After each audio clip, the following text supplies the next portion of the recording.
paz do Senhor, irmãos. Estamos felizes com Jesus? Amém. É com grande alegria que eu quero saudar a igreja. É bom vê-los todos reunidos nesse culto especial. Eu queria que você prestasse bastante atenção nesta noite. A palavra que vai ser compartilhada é algo que Deus colocou no meu coração e eu creio que vai ser para a edificação da sua vida e da igreja nessa noite, amém? Queridos, existem muitas passagens que são narradas na Bíblia e elas contam fatos de homens e mulheres que são personagens reais, que viveram histórias reais e que tiveram suas vidas transformadas pela ação de Deus. E quando elas tiveram um encontro com Deus, a ação de Deus em suas vidas fez com que a vida dessas pessoas, desses personagens, deixasse de ser um rumo debaixo de maldição e se tornasse o relato de uma história de bênção. Ou seja, a ação de Deus trouxe transformação e mudou a história de cada um desses personagens. E a Bíblia está cheia desses relatos. A Bíblia está cheia da história de vida desses personagens. Muitos deles começaram de forma errada. Muitos deles foram frutos de contexto onde suas vidas foram encontradas num conteúdo histórico completamente errado, maligno. Mas a partir do momento que essas vidas tiveram um encontro, e um encontro genuíno com a presença do Deus vivo, suas vidas foram mudadas. E a história de vida dessas pessoas, desses personagens, mudou completamente. Se nós olharmos, nós vamos ver, e eu sei que todos nós aqui, nós temos o conhecimento de muitos personagens que nós notamos que ao longo da Bíblia, esses nomes vão aparecer muitas vezes. E acabam sendo nomes comuns, onde muitos de nós já lemos e já ouvimos. Nomes que são narrados constantemente na palavra de Deus. Nomes como Abraão, como Sara, como Ruth, como José, como Davi, como Daniel e tantos outros, que aparecem várias vezes, tanto no Antigo quanto no Novo Testamento. São personagens que tiveram uma história de encontro com Deus, e são personagens que tiveram uma história onde eles foram usados por Deus, e através de suas vidas, grandes coisas aconteceram. Mas esta noite eu quero falar sobre um personagem que pouco é mencionado na Bíblia e também pouco é citado nos púlpitos das igrejas. O personagem que será o precursor da mensagem que eu tenho preparado para compartilhar com a igreja nesta noite, seu nome é citado apenas uma única vez na Bíblia inteira. Há apenas um relato da existência desse homem, há apenas 2 versículos, e em 2 versículos é suficiente para entender o contexto de vida onde esse personagem é inserido. Quem ele era, de onde ele veio, o que aconteceu com ele em um dado momento da sua história e quem ele se tornou a partir do momento desse encontro na sua história. E não é um nome comum, como eu já disse. Quem aqui já ouviu falar sobre o nome de Jabes? Levanta a sua mão. Amém. Nem tantos, são poucos. Abra comigo sua Bíblia, no primeiro livro das Crônicas dos Reis de Israel, capítulo 4, nós vamos ler esses 2 versículos que fazem a descrição da história desse homem, Jabes. Capítulo 4, versículos 9 e 10. Primeiro a Crônicas, capítulo 4, versículos 9 e 10.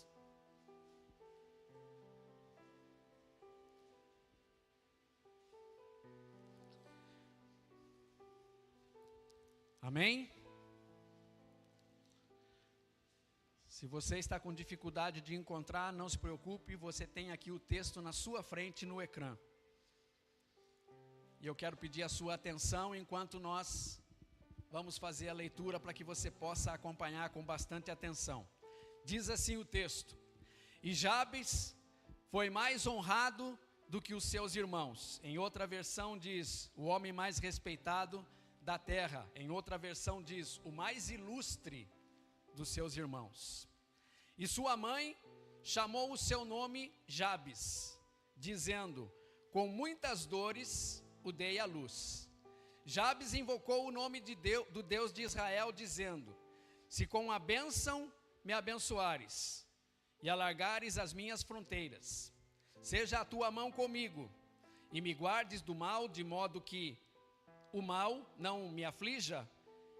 E Deus lhe concedeu aquilo que ele solicitou. Até aqui, 2 versículos, versículo 9 e versículo 10, e está aqui a história de Jabes. Em toda a Bíblia você não vai encontrar mais nada além do que foi lido, além do que está inserido aqui. Vamos orar. Pai, nessa noite nós buscamos a Tua presença, com os nossos corações, Deus, inclinados à voz do Teu Espírito Santo.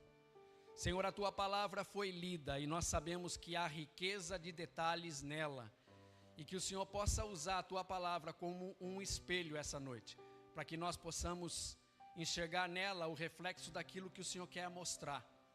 De repente pode ser a realidade da nossa família, de repente através da história de Jabes, possa o Senhor nos mostrar o curso da nossa história e qual é a postura que nós precisamos tomar para uma mudança de rumo na nossa vida. Fala conosco, abre os nossos olhos, quebra tudo aquilo que é impedimento para que a Tua palavra alcance o ponto certo que precisa alcançar, e prepara para que através dela nós possamos ser tocados e transformados esta noite.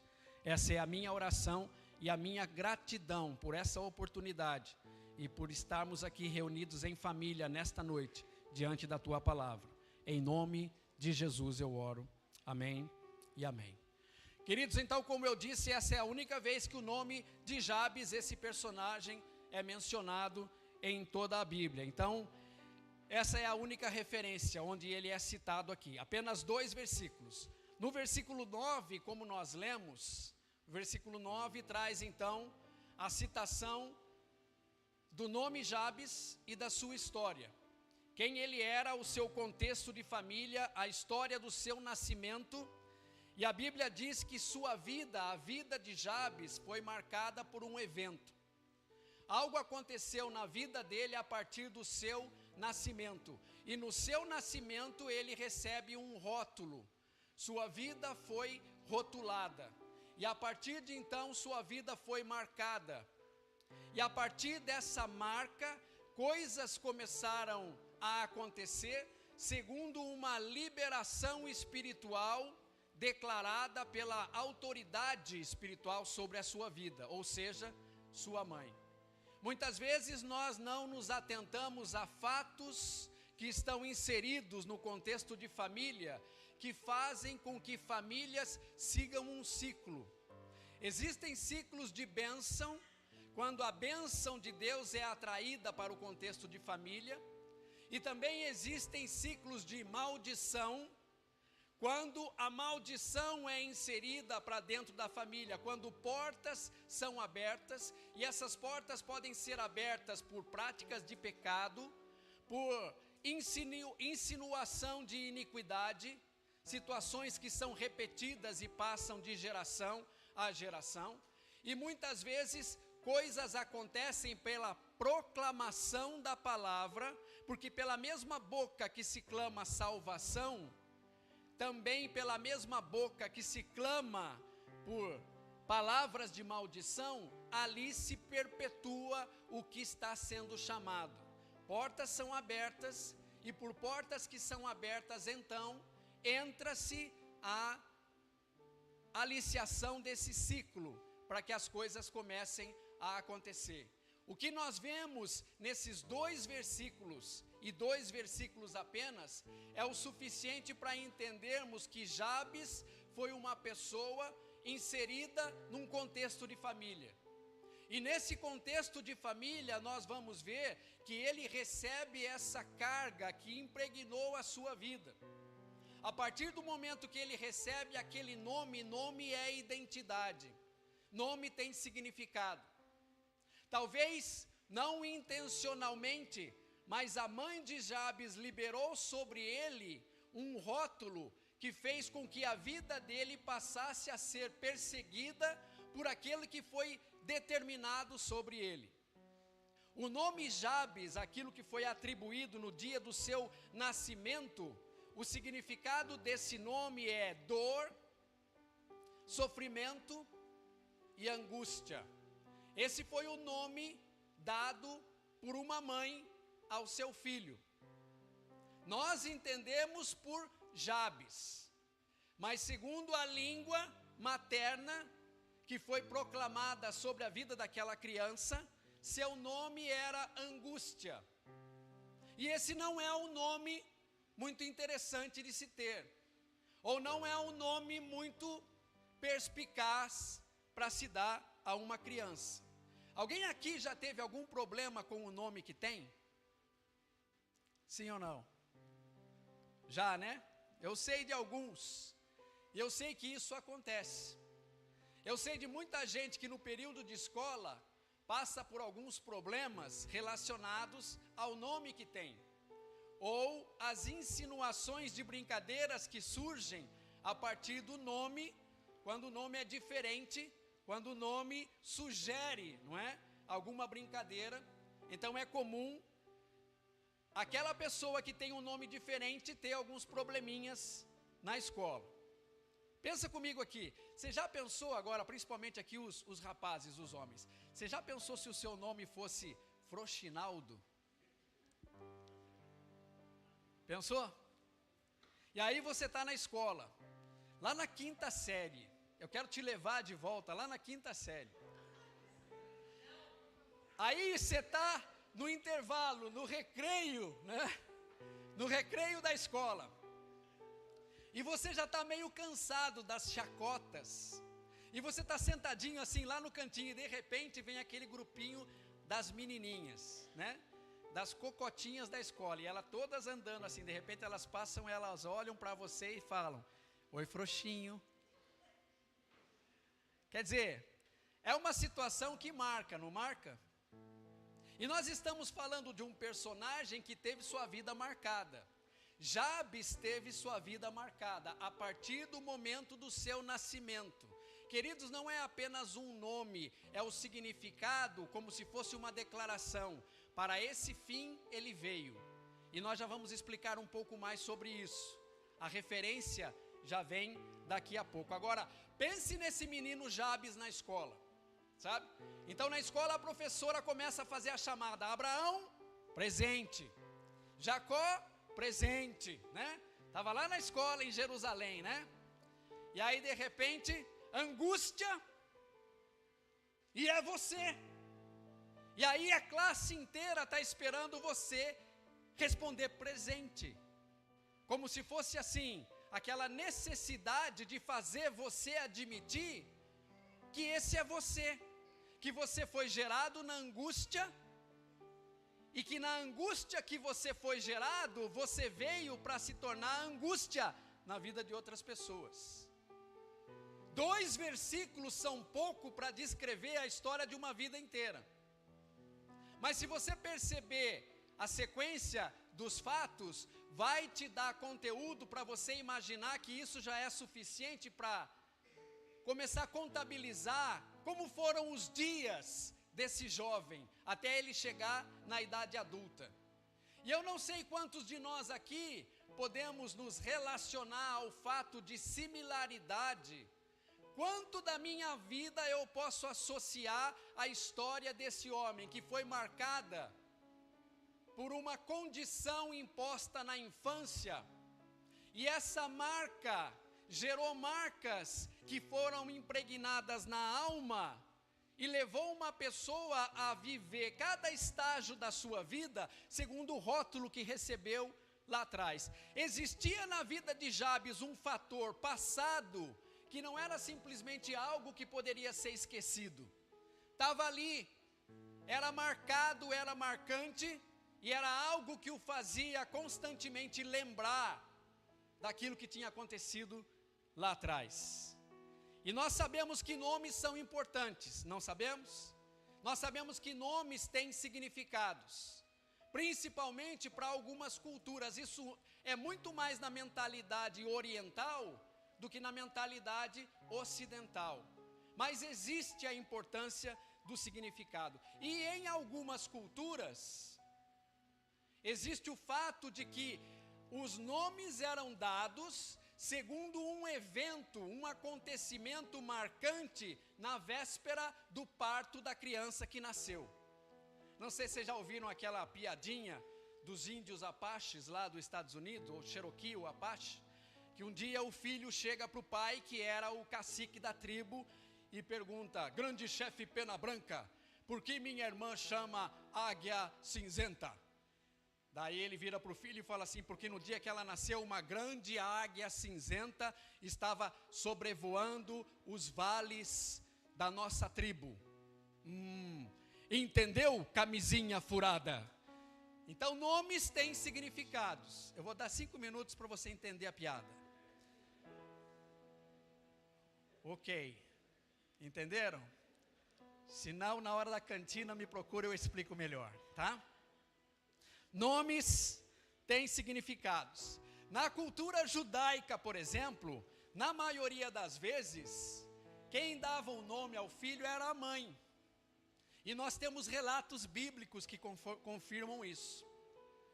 E então, quando a mãe de Jabes estava para dar à luz, Jabes não era o primeiro filho e nem foi o único.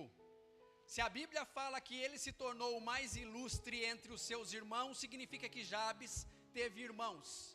Se ele teve irmãos, significa que sua mãe já tinha dado à luz, antes e depois. Então ela era uma mulher que estava acostumada com as dores de parto.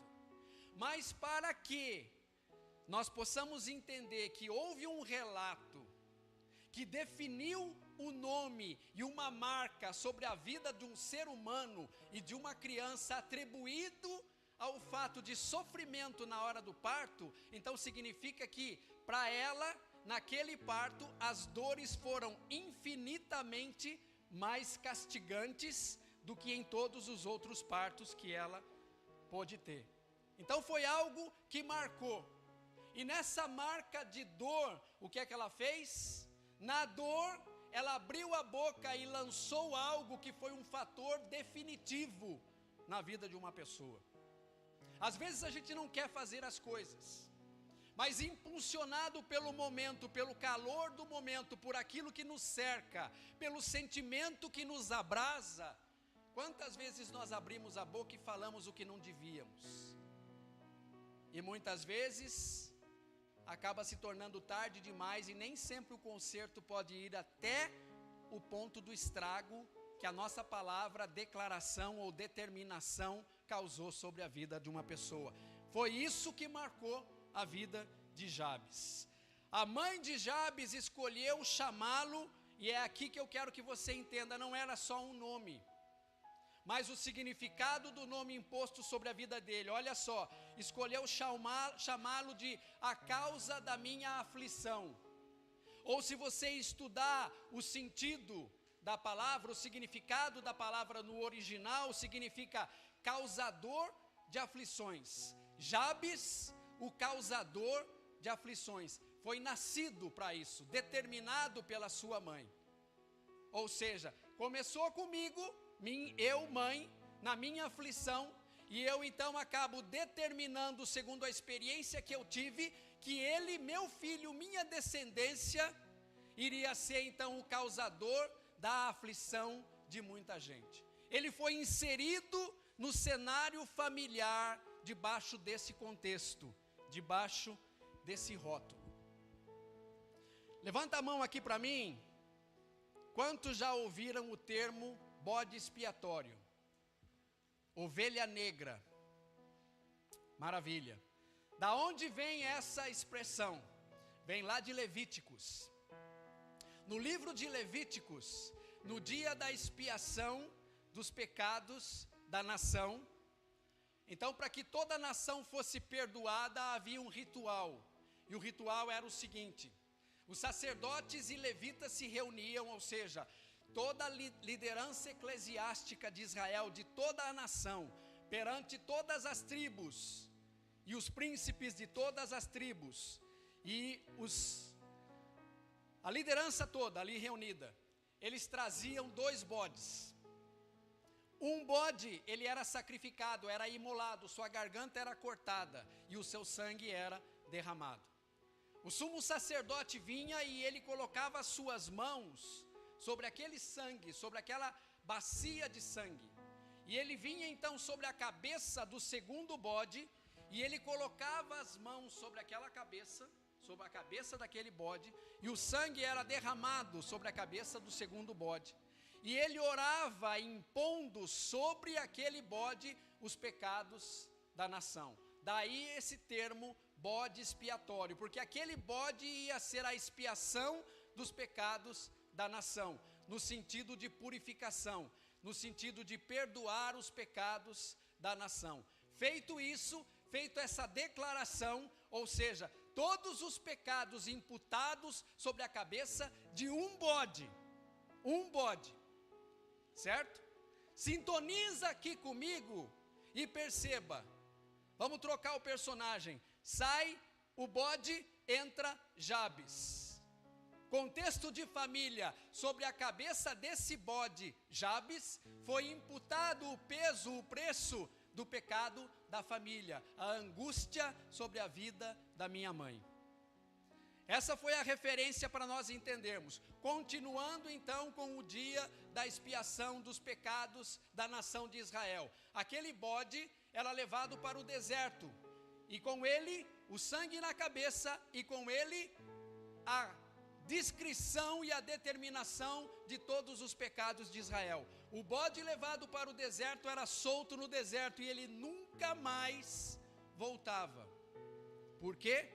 Porque o sangue sobre a cabeça dele atraía predadores do deserto, que vinham pelo cheiro do sangue, que debaixo do sol exalava um cheiro fortíssimo, e durante o período que ele ficava no deserto, em algum momento algum predador ia surgir e aquele bode seria devorado. E com isso eles então entendiam que os pecados da nação eram perdoados. Daí vem esse termo, bode expiatório, ou ovelha negra, aquele que recebe o peso ou a culpa pelos pecados e é colocado numa condição de exclusão, ou seja, rejeitado por um bem maior. Eu não sei quantos de vocês conseguem fazer uma sintonia, mas esse termo foi colocado como uma expressão familiar e não foi por acaso. Quantos aqui já ouvimos, ou na nossa família, ou na família de alguém, esse aí é a ovelha negra, só dá trabalho? Quantos? Não é verdade? Dá para entender? Agora fala para mim, em quantas famílias, eu não devia fazer isso, mas eu vou fazer. Em quantas famílias esse bode expiatório, ou essa ovelha negra, é você? Você já sentiu o gostinho de ser colocado na condição de que tipo assim, não importa o que seja, e na verdade também nem importa se você realmente é ou não o culpado de tudo, mas acaba que a culpa se torna sua. Aconteceu alguma coisa, mesmo que indiretamente, eu sabia, foi ele, foi ela. Isso determina um fator familiar, que é alguém precisa pagar o pato. E quem paga o pato é o bode. Não sei se vocês estão entendendo o zoológico, mas é assim que funciona. Tá? Então aí da definição de Levíticos vem essa aplicação que nós precisamos entender aqui. Ou seja, tudo que dá errado, não é? O bode expiatório ou a ovelha negra acaba sendo o culpado. E nessa aplicação aqui, eu penso que Jabes, não apenas no momento do seu nascimento, mas que na sua rotatória de vida, ele continuou sendo a bola da vez, para continuar sendo a ovelha negra da família e ser culpado por muitas coisas que vinham a ser erradas. Sabe, eu não estou querendo trabalhar aqui segundo o meu achismo e dizer para vocês que eu acho que é isso que acontecia na família de Jabes, sabe? Mas se nós olharmos para a vida dele, o pouco que foi narrado, a Bíblia não abre um leque imenso de detalhes para trazer entendimento. Mas se nós começarmos a ligar os pontos, A com B, B com C, nós vamos perceber que muita coisa faz sentido. Sabe por quê? Porque o próprio Deus vem e afirma que Jabes se tornou o homem mais ilustre entre os seus irmãos. Então, partindo por esse princípio, se ele se tornou, ele veio a ser, significa que antes ele não era. Então, nesse período em que ele não era, quem ele era? O que ele fazia? O que acontecia com ele? Como ele vivia inserido nesse contexto entre os seus irmãos? Será que ele era vítima dos seus irmãos? Será que ele era vítima do seu sistema familiar?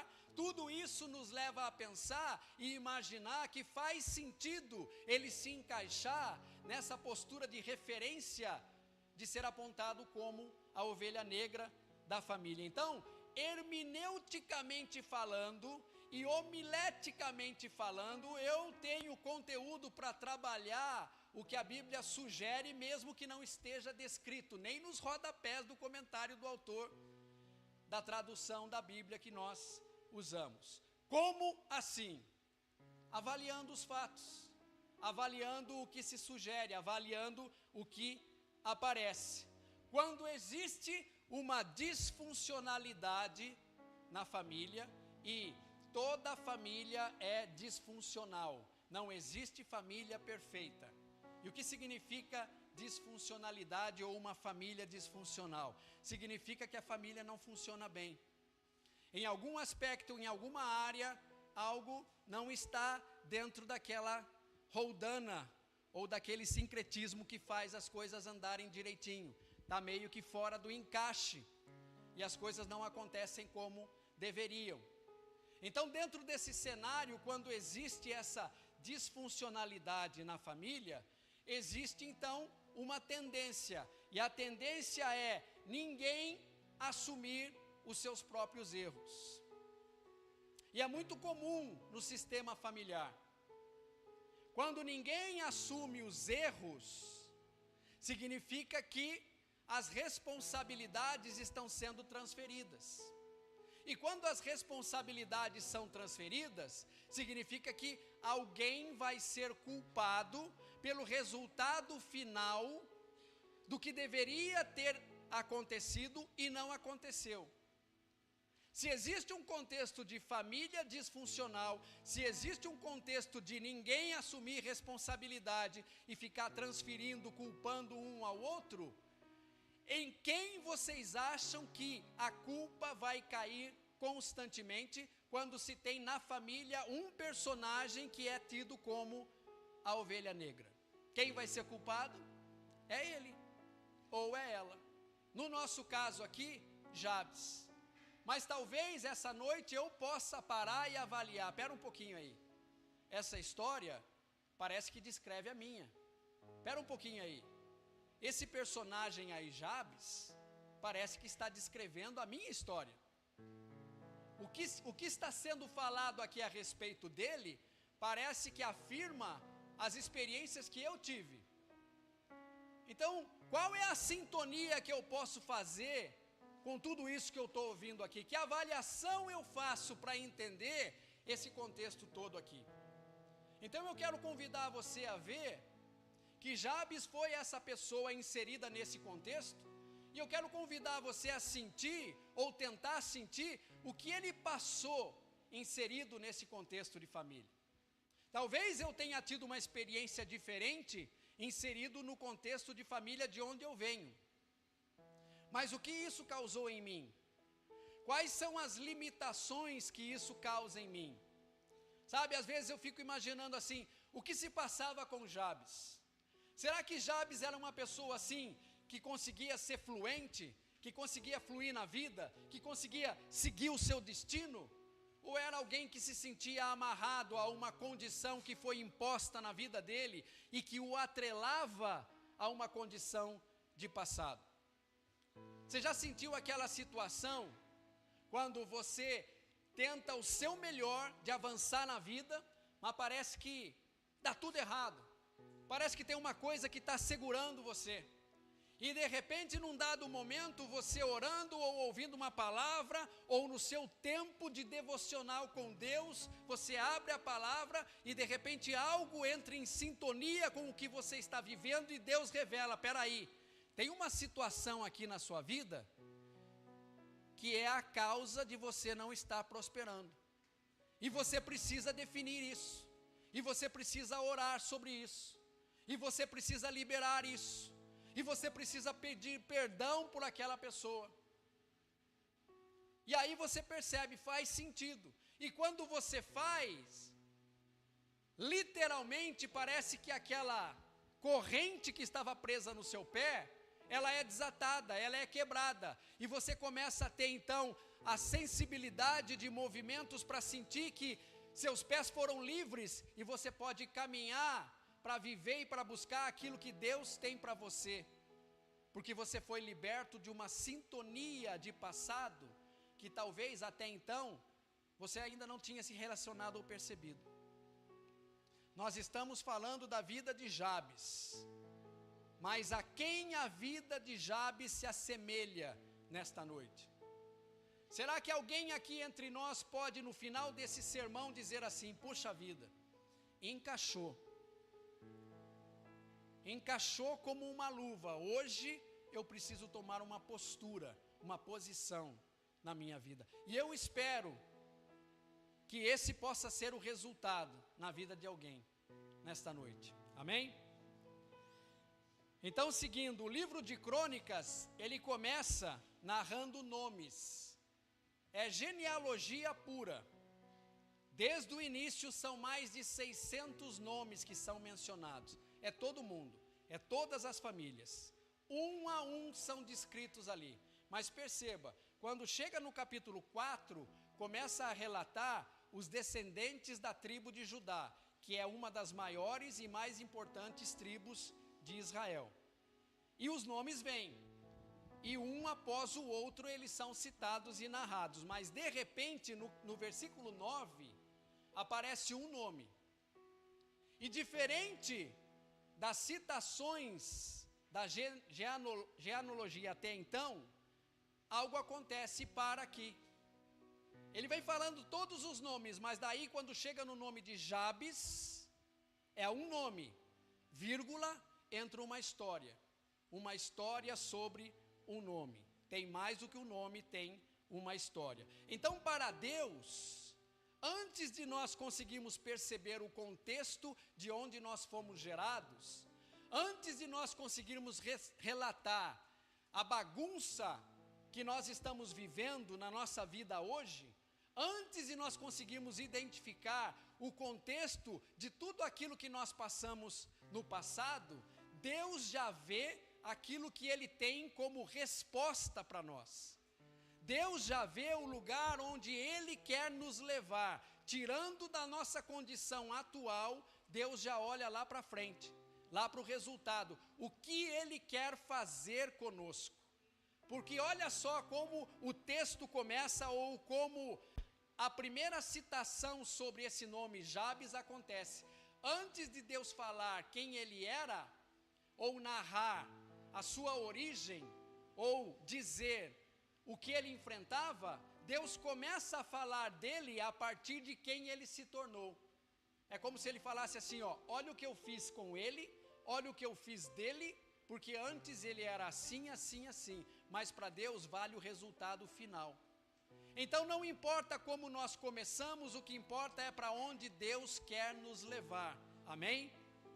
E é disso que se trata, e é sobre isso que nós estamos tratando aqui. Não importa a bagunça que nós estamos vivendo, os olhos de Deus já estão no conserto que Ele tem para as nossas vidas, e Ele quer nos consertar.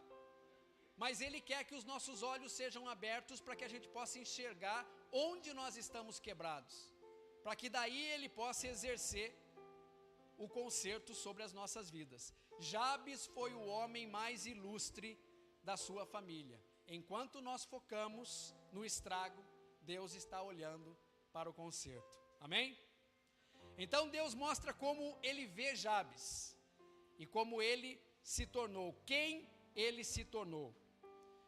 E a Bíblia fala que ele invocou o nome do Senhor, ou ele invocou o Deus de Israel. Agora, porque ele percebeu que havia algo errado em sua vida, e porque ele percebeu que ele não queria mais viver da maneira que ele estava vivendo, então ele parou, olhou para si mesmo, olhou para o seu contexto de vida, e ele disse assim: do jeito que está, não pode continuar.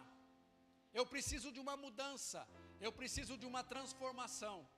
E a Bíblia diz então que ele invocou o nome do Senhor, porque algo impedia que ele prosperasse, algo impedia que ele seguisse em frente, porque a sua vida estava atrelada a uma situação de passado. Alguma área estava atrelada à situação de passado. E foi isso que a Bíblia disse. Jabes invocou o nome do Deus de Israel. E eu quero convidar você a rapidamente nós avaliarmos aqui o contexto, o conteúdo da oração que Jabes fez. A primeira preciosidade que nós encontramos na oração de Jabes e que esse texto revela, foi sobre essa guinada que Deus deu na vida dele. E essa preciosidade está aqui. A Bíblia diz que ele invocou o nome do Deus de Israel. O verbo invocar significa clamar com consciência. Clamar com consciência, ou seja, Jabes sabia o que ele estava pedindo. Jabes sabia o que ele estava buscando. Ele estava ciente da sua condição. Ele estava ciente do seu ciclo familiar e do que aquilo estava causando na sua vida. E ele sabia que ele precisava de uma mudança drástica em sua vida. Invocar ou clamar com consciência também significa ter a responsabilidade sobre aquilo que eu estou pedindo. Ou seja, Jabes sabia que o que ele pedia ia sugerir a ele uma postura de responsabilidade, que ele teria que responder à altura, aquela mudança que Deus tinha para fazer na vida dele. Então a minha oração é condicionada, o que eu estou pedindo, com a minha postura de responsabilidade sobre aquilo que eu vou receber. Então imagina só, você está no seu emprego, você tem o seu salário, você não está contente com o seu salário, e você ora e você pede para Deus: Deus, eu quero um salário maior, eu quero ser promovido, eu quero me tornar gerente. E Deus vai vir para você e falar assim: você quer ser gerente? O salário maior vai ser consequência da sua promoção, mas você está preparado para as responsabilidades do cargo que você está assumindo? Porque isso vai exigir de você tal postura e tal postura. Ou seja, para eu te colocar nessa condição, você vai ter que ser mais ou menos como José do Egito. Você vai ser caluniado, você vai ser perseguido, você vai ser injuriado e injustiçado, e ainda assim você tem que ser um exemplo, ou seja, caráter exemplar, porque você vai ter que dar testemunho a meu respeito. E muitas vezes a gente ora pedindo benefício, mas a gente não se posiciona na responsabilidade daquilo que nós estamos pedindo. Então clamar ou invocar o nome do Senhor significa clamar com consciência. Eu sei o preço relacionado àquilo que eu estou pedindo, porque se Deus me der, tem que ter postura. E eu não estou falando aqui de fazer voto, eu não estou falando aqui de você fazer barganha com Deus. Deus, se você me der isso, eu vou fazer aquilo. é um processo natural. O que eu peço já tem que estar condicionado. Eu sei o custo, o preço que tem eu receber de Deus essa bênção. Eu sei o preço que tem eu receber de Deus a bênção de eu me tornar rico, de eu ficar rico. E a minha responsabilidade é, eu vou me manter humilde, eu não vou me tornar orgulhoso, eu não vou sair por aí desprezando os outros, mas aquilo que é muito dado, muito é cobrado. Então existe uma responsabilidade. Então, muitas vezes a gente ouve assim, questões de pessoas que fazem pedidos, mas que não se importam com o testemunho que vão dar segundo o benefício que vão receber. E é exatamente isso que precisa ser entendido. Invocar o nome do Senhor é responsabilidade sobre aquilo que eu estou pedindo a Deus. A segunda preciosidade que o texto traz é: Jabes clamou a Deus pedindo o seguinte: se com a tua bênção me abençoares, ou seja, Senhor, me abençoa com a tua bênção. Parece assim que não faz muito sentido, mas se você parar para avaliar, é totalmente diferente daquilo que nós estamos acostumados a pedir. O que significa isso? Existem pessoas que oram assim: Senhor, me dá uma BMW i7 2024. Vocês já ouviram essa oração? Eu já ouvi. Eu sei de pessoas que oram assim. E será que Deus pode dar uma BMW para alguém? Pode dar até 2, 3. Mas antes dele dar, ele vai perguntar: qual é a sua motivação? E tem muita gente que vai dizer assim: não, eu só quero tirar uma foto, uma selfie na frente da BMW e mandar lá para o Brasil e escrever assim, ó: me desculpem os pobres, mas prosperidade é tudo. É a motivação. E aí você vê que essa mesma pessoa que orou pedindo a BMW, depois de 2 meses de ter recebido a BMW, vai orar assim: Deus ajuda nós, porque o dinheiro do leitinho das crianças eu tive que usar para pagar o seguro da BMW. Então assim, invocar o nome do Senhor é orar com consciência, sabendo o que você está pedindo e o preço daquilo que você está pedindo. Pedis e não recebeis, porque pedis mal. Pedis para receber aquilo que não precisais. Então sabe por que a Bíblia diz que Deus concedeu tudo o que Jabes pediu? Porque o que foi que ele pediu? Ele não pediu assim: Deus me abençoa com aquilo que eu quero. Jabes reconheceu que Deus sabia melhor do que ele o que ele precisava. Porque não era simplesmente prosperar que ele precisava, era ser tirado de um contexto que o aprisionava e ele precisava ser liberto. Se com a tua bênção o Senhor me abençoar, ou seja, me abençoa com a tua bênção, e isso faz toda a diferença. Em vez de pedir o que eu quero, se eu pedir: Deus, me abençoa do jeito que o Senhor quer, isso vai fazer toda a diferença. Porque às vezes nós estamos pedindo para Deus para que Ele nos dê aquilo que Ele não quer nos dar, ou não seja um momento para nós recebermos aquilo que Ele sabe que nós não podemos ter naquele determinado momento. Mas se nós invertermos o processo e deixarmos nas mãos dEle o critério de decidir o que Ele tem para nos dar, e eu orar, dizer: Deus, aquilo que vem do Senhor eu recebo, eu quero ser abençoado, mas quero ser abençoado com a tua bênção, me abençoa segundo a bênção que o Senhor tem para mim. Isso fez com que Deus atendesse a oração desse homem, Jabes, porque essa foi a oração dele. Jabes sabia que havia uma maldição na sua vida, ele reconheceu e ele buscou o Senhor, para que o Senhor sobreposse sobre a vida dele bênção, tirando ele da maldição. Terceira preciosidade que o texto revela: a Bíblia fala que Jabes orou, e ele orou assim: alarga as minhas fronteiras.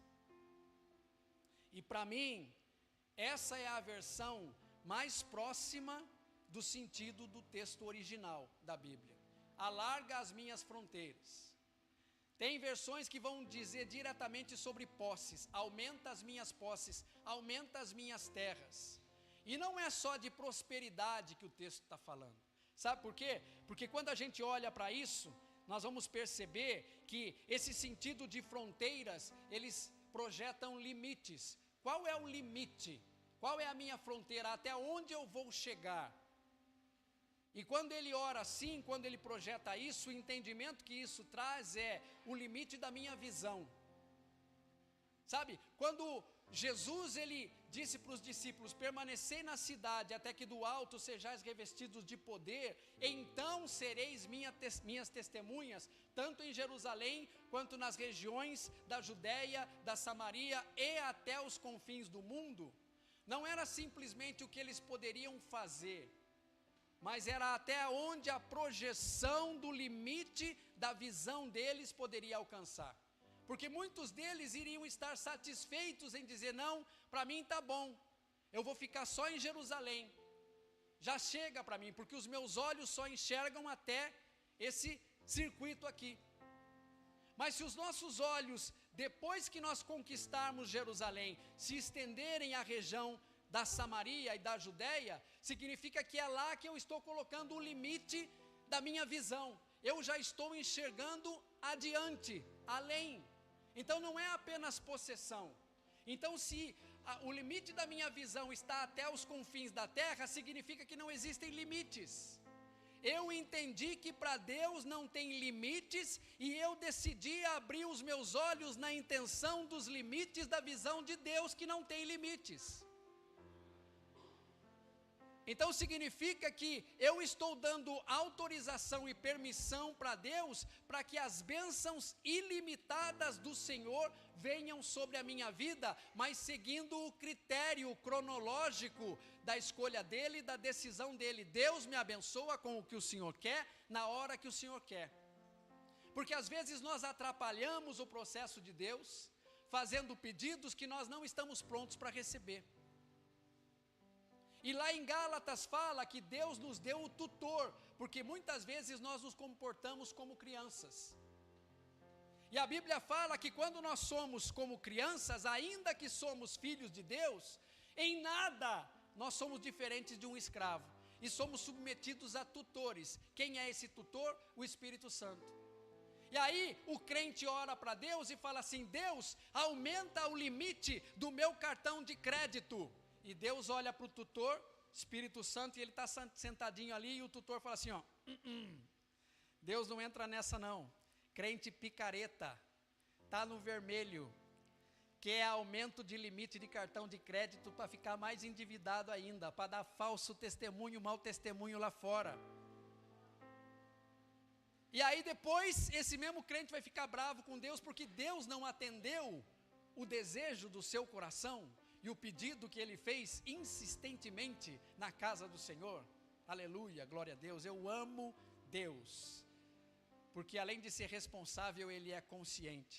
E Ele quer nos ensinar a sermos conscientes também. Então, esse limite de visão faz a gente enxergar nossas possibilidades. Que às vezes nós nos colocamos na condição de estarmos limitados, porque a nossa visão está posta em bens materiais, quando a bênção de Deus para nós é muito maior do que isso. Não é bíblico isso? De primeiro você buscar o reino dos céus, e depois as demais coisas serem acrescentadas. A gente tenta inverter, Deus me abençoe e eu te sirvo. Não funciona assim, é fazer o relógio andar do lado errado, perda de tempo, está voltando para trás, quando nós precisamos ir para frente. Eu conheço muita gente, eu vou dizer isso assim com muito temor no coração, e às vezes até com tristeza. Conheço muita gente que está aqui em Portugal, e que veio para Portugal para buscar acertar a vida. Talvez lá no Brasil as coisas não deram certo, talvez algo aconteceu lá no Brasil, saindo de uma sintonia do que aconteceu lá, vieram para cá. Mas olha, sinceramente, pelo tempo que essas algumas pessoas já estão aqui em Portugal, trabalhando no que trabalham, ganhando o que ganham, essas mesmas pessoas já deveriam ou poderiam estar muito bem resolvidas financeiramente aqui em Portugal. Seja sincero, não é verdade? E talvez entre nós aqui, talvez eu, talvez você, seja uma dessas pessoas. Pelo tempo que estamos aqui, já poderíamos estar, ou deveríamos estar, com a nossa vida muito bem, ou muito melhor ajustada do que estamos. Existem pessoas que ganharam muito dinheiro aqui, mas o tanto que ganharam, ou até mais, gastaram. Não souberam segurar. Escorreu pelos vãos dos dedos. E muitas vezes defende um padrão de vida, e eu não vou arredar o pé. E não salva nada, não poupa nada, não guarda nada, não investe em nada, e as coisas passam, e o dinheiro vai embora, e trabalha de sol a sol, e poderia estar numa situação de vida muito melhor. Às vezes nós colocamos nossa família em contexto de cativeiro por falta de senso ou por falta de responsabilidade. Essa oração que Jabes fez foi exatamente isso. Era ter a consciência de um limite de visão. Deus, eu quero enxergar uma maneira para eu sair desse contexto onde nada dá certo, onde o que eu planto não vinga, eu não colho da onde eu estou plantando, não está dando frutos, alguma coisa está acontecendo, eu preciso sair dessa sintonia de sequidão. E foi isso que ele buscou. E a Bíblia diz que Deus viu a sinceridade do coração dele e fez com que os seus horizontes fossem ampliados. Quarta preciosidade que o texto nos revela: seja a tua mão comigo. Às vezes a gente quer a mão de Deus para nos abençoar. Senhor, me abençoa. Deus dá a bênção, a gente foge de sintonia.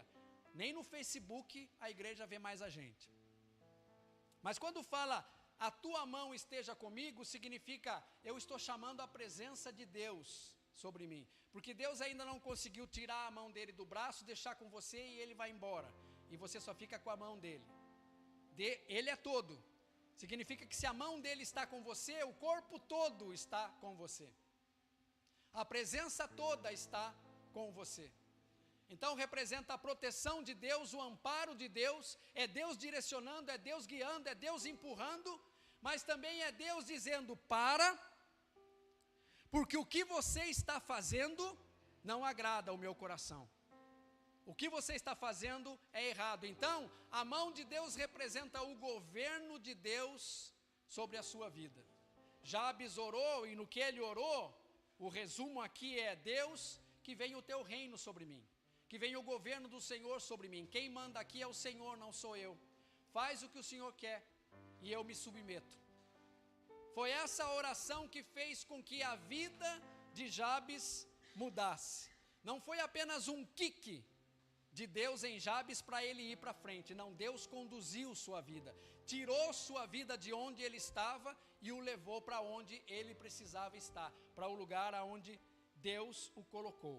Quinto posicionamento ou preciosidade encontrada no texto: me guarda do mal, de modo que ele não me aflija. Ou seja, em outra versão diz assim: preserve-me do mal, de modo que não me sobrevenha aflição.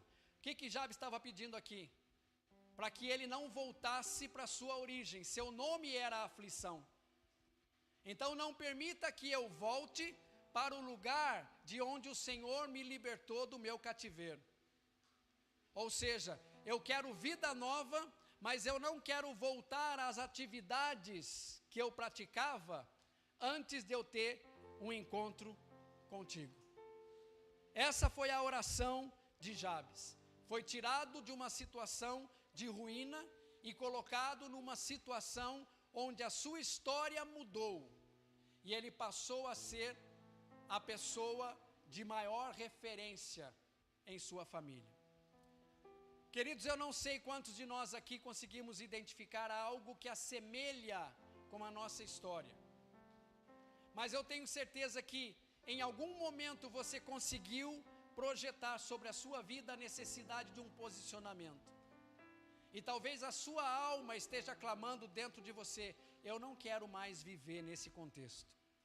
Talvez a sua família, talvez essa sintonia, talvez você seja esse personagem descrito como: eu sou a ovelha negra da minha família. Eu tenho carregado sobre mim a culpa das coisas não darem certo.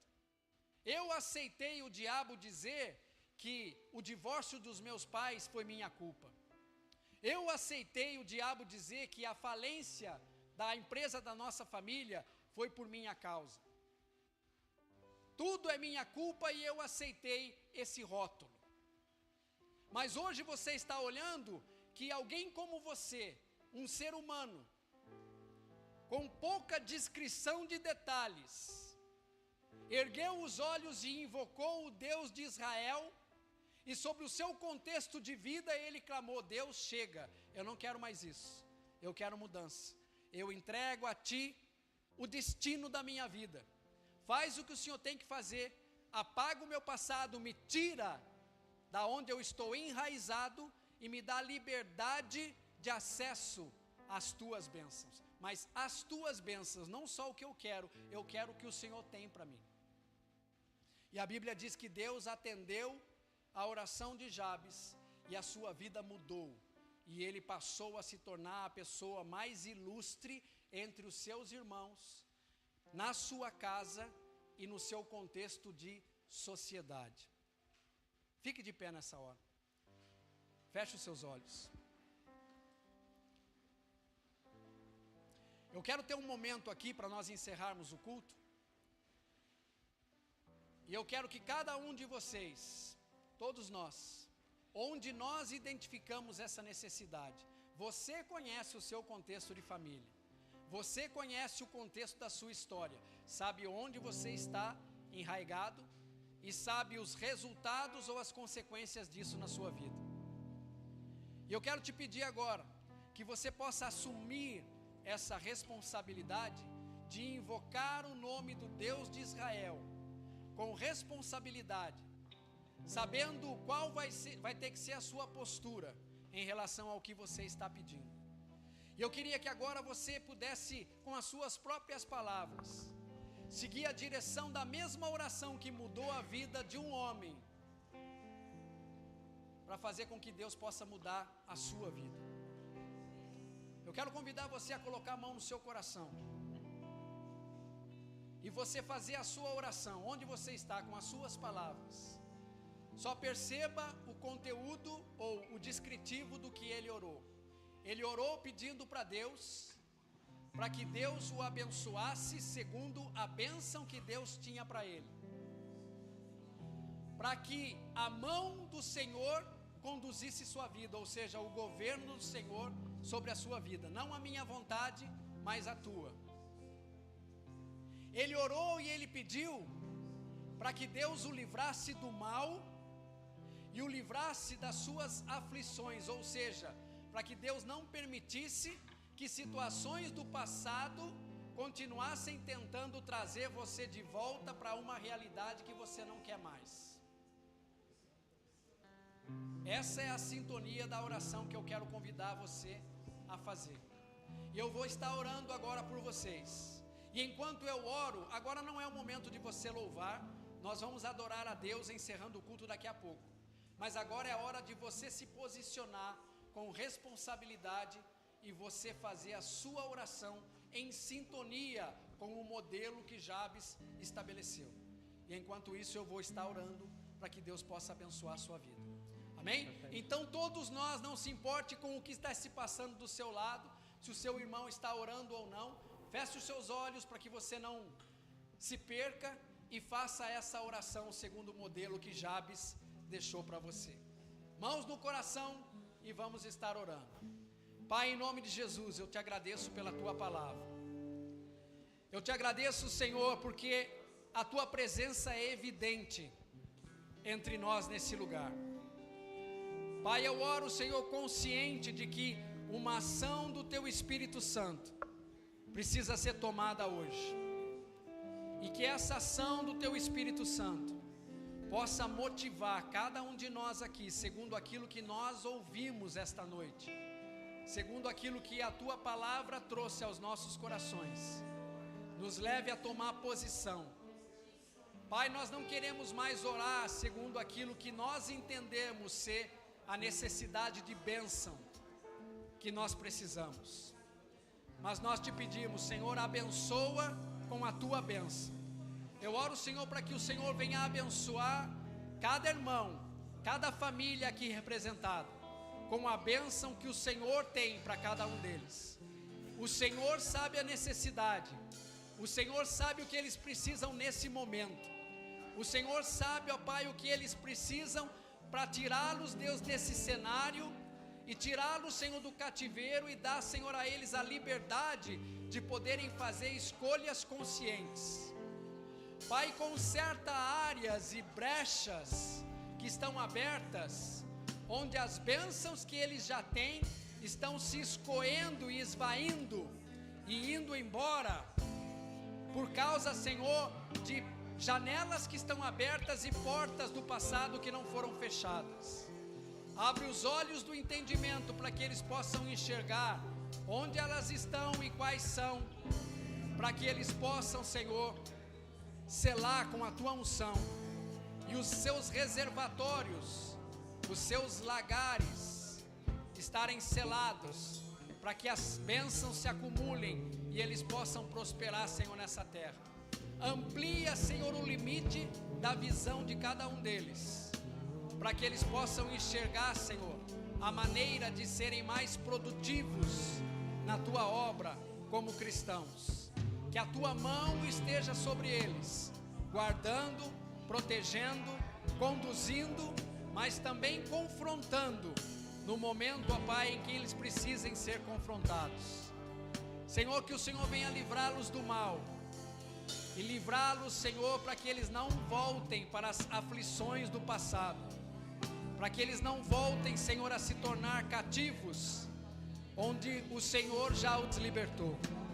Eu abençoo a Tua igreja, Pai, e oro para que o Teu Espírito Santo complete a obra que foi insinuada nesta palavra.